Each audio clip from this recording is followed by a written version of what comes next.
Welcome to a special edition of Real Bass Lessons.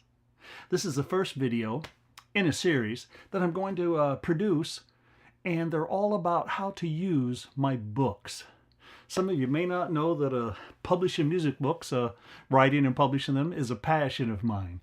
I've now published 51 music books, and I don't see any signs of slowing down. I like it. It all started many, many years ago when I was teaching students real seriously, and I kept using one page from one book, and I'd Xerox another page from another book, and one simple little example from one book, and kind of frustrated me, so I started writing my own. And the very first book I ever produced, I actually produced 3 books. One was called The Music of Paul Chambers, which is full of bebop solos, and the other one was called In Bass Clef, and another one was called Creating Jazz Bass Lines. I actually had a 4th book at the very same time. It was called Fundamental Technique for Electric Bass. And I have all that stuff compiled. I've just never got around to releasing it. But today I thought I would start with 2 of the most basic books I've used all of my life, and they're great sellers. In Bass Clef and Creating Jazz Bass Lines. So let's just jump into it, okay? You'll probably have a lot of questions. Don't hesitate to ask them online. I'll try to answer them. And of course, you can buy all the books from me. There's other places you can get them too.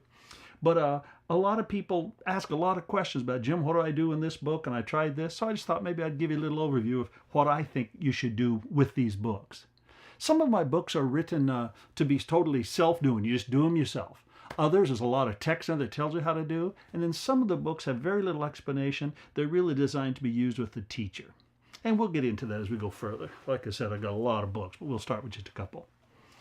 I use In Bass Clef not just to teach reading, but I use it to teach fundamental technique. What I mean by that is if the pitches on the page are simple enough, and if they're laid out, do this, do this, do this, we don't have to think about any creative mode of what do I play. We just repeat what's there, and it gives us a chance to watch our hand position, to learn to count real well, listen for the tone. This book starts real simple, and for quite a few pages, it stays real simple, which is valuable. Too many people, when they're starting to learn to read or even play the bass, they're wanting to get books that are really, really difficult. This starts with a whole bunch of simple whole note stuff, and it's not just to teach you a whole note, but it's to learn to put the fingers in the right spot. Now, I can't give you a lesson on the book. I'd have to have the bass and you playing it, but that's the gist. This book goes for, what do we got here? About, I'd say 35, 36, 37, maybe even almost close to 40 pages before it gets more difficult. Obviously, it doesn't just stay with whole notes, but it's whole notes, quarter notes, and a few eighth notes, half notes, of course, too, for a long time. And that's what most people need. Again, if there's some simple half notes, you can focus on, do I have my fingers in the right spot? Because you don't just read the thing once. No, you play it over and over and over and over. You memorize it. And in the beginning, it'll be simple to memorize it. That's fine. You can focus on good technique. Now, obviously, that develops your reading skills, too, because we need to learn to count. And if our hands are in the proper place, it's a lot easier to read. Here's a classic mistake I've seen so many people make. When they get ready to read, they kind of got their fingers here, and they open up the book, and they look, and they go, ready?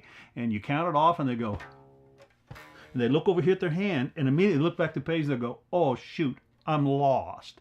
Well, guess what? We need to work on our hand position while we're reading. I totally use reading at the lower levels to teach good fundamental technique. So I recommend this book highly. I'd say this is, other than this jazz, or actually a few jazz books I have, but this one too, this is one of the overall best-selling books I've ever had. Dave Buddha, a great player and teacher, once said, I wrote his little quote in the back of the book. He said that this is a cool book to use as a beginner because he said, it's never tedious, like most reading books, and it's the only reading book I know, to my knowledge, that incorporates a real method. Yeah, there's a methodology to the madness here. I don't know if you've all taken out books like I used to when I was younger, and I used to think something was wrong with me, because I'd look at the first page and go, whoa, that's kind of hard, and I'd flip to the second page and I'd go, oh my God. Then I'd flip to the third page and it'd be like, oh shoot, I can't do this. The truth was there was about 6 months worth of practice between each page that one needed to do. If you can do page 1 of this book, I promise you'll be able to do page 2. And if you work your way through page 2, I promise you'll be able to do page 3. That's the idea. There's a real good methodology and a incremental learning steps through this book, and it works really well. Now let's switch over to jazz. This one is fundamental. It's all about roots, the half-step approaches, and then the chord tones, root, third, fifth, and seventh. And the entire book is blues in F. Actually, that's not true in the middle. There's a little bit of stuff on 2-5-1 chord changes. But that's just so you can understand what those 2-5-1 substitutes in a blues is. It's all about learning to play good solid roots, and with the half steps creating tension and resolution. Now the challenge with most people with this book, they go, well, Jim, I already know that stuff. I have had many people show up for a lesson or to one of our bass workouts, and we start doing just the roots and half steps, and they stumble real bad, and they're all so embarrassed. Most people just don't like to work on the fundamentals. These two books are all about the fundamentals. This book, man, lots and lots of teachers everywhere, lots of places use this. So I can't recommend it highly enough. I've done some videos on the Real Bass Lesson site about the very first 2 or 3, examples in this book. Roots only, roots and half. So go back and look for those. I think they're called, Walking Bass Line, Lesson 1, Walking Bass Line Part 2, something like that. You'll find them there earlier on. I also want to mention that I have a whole series of educational downloadable videos. Our site is called StonetMusicDownloadables.com, and I'll make sure and put the link up here. And I think we have a little over 600 videos, some audio too, but mostly videos of physical showing examples of how to, and most all of those fit my books, various books. There's a bunch of the play-along examples that I use in person, creating jazz bass lines, they're on that too. There's some in there as video, and there's a downloadable just audio for just the audio examples that go along with the book. Same thing for all of my books. So that's just a really quick little overview, but I can't stress highly enough that if you will work physically out of a book and work your way through it, one page at a time, make sure you can do it, don't skip them, your playing will improve immensely. And I'm always available online. I shouldn't say always available. You can always just email me and I'll look at it and give you an answer, okay? Plus, I do those little Real Bass Lesson seminars I do, the online ones, live ones. And you're welcome to join those and ask questions too, okay? Any questions right now? Whoa, nobody's talking.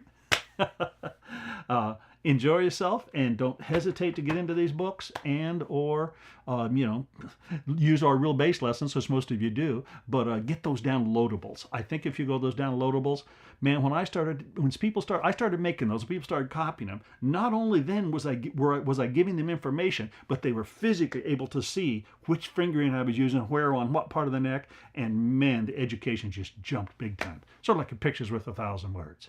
And no, I'll tell you right now, there's no tab. Use your ears, use your eyes, learn to read music, and just get fun, get excited and have fun with it, okay? So again, reading in bass clef and creating jazz bass lines this week. Next video, we'll jump into a couple of others, okay? There's a lot of overlap, but some are quite different. Have a good time. Bye-bye.